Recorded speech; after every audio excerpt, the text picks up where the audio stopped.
ভেনেজুয়েলার রাজধানী কারাকাসে জাতীয় পরিষদ ভবনের সামনে রাজনৈতিক বন্দীদের স্বজনরা বিক্ষোভ করেছেন। 11 ফেব্রুয়ারি সকাল থেকে তারা পার্লামেন্টের প্রধান ফটকের সামনে জড়ো হয়ে আটক ব্যক্তিদের মুক্তির দাবি জানান এবং হাতে ধরে রাখেন স্বজনদের ছবি ও পোস্টার।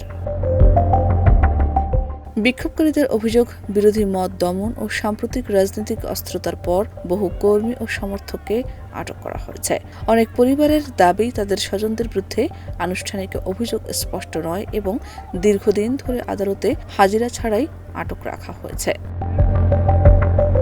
প্রত্যক্ষদর্শীরা জানান, বিক্ষোভ ঘিরে এলাকায় অতিরিক্ত নিরাপত্তা মোতায়েন করা হয়। পুলিশ সদস্যরা পার্লামেন্ট ভবনের চারপাশে অবস্থান নেন। তবে শুরুতে কর্মসূচি শান্তিপূর্ণ ছিল। বিক্ষোভকারীরা স্লোগান দেন এবং সংসদ সদস্যদের কাছে স্মারকলিপি দেওয়ার চেষ্টা করেন। মানবাধিকার সংগঠনগুলো দীর্ঘদিন ধরে ভেনেজুয়েলায় রাজনৈতিক বন্দীর সংখ্যা বৃদ্ধি নিয়ে উদ্বেগ জানিয়ে আসছে। তারা দ্রুত বিচার, স্বচ্ছ আইন প্রক্রিয়া এবং মানবিক আচরণ নিশ্চিত করার আহ্বান জানিয়েছে। অন্যদিকে সরকার বরাবরই অভিযোগ অস্বীকার করে বলছে, আটক ব্যক্তিরা রাষ্ট্রবিরোধী কর্মকাণ্ডে জড়িত এবং আইন অনুযায়ী ব্যবস্থা নেওয়া হয়েছে। তবে স্বজনদের দাবি, ন্যায়বিচার ও স্বচ্ছ তদন্ত ছাড়া এই সংকটের সমাধান সম্ভব নয়।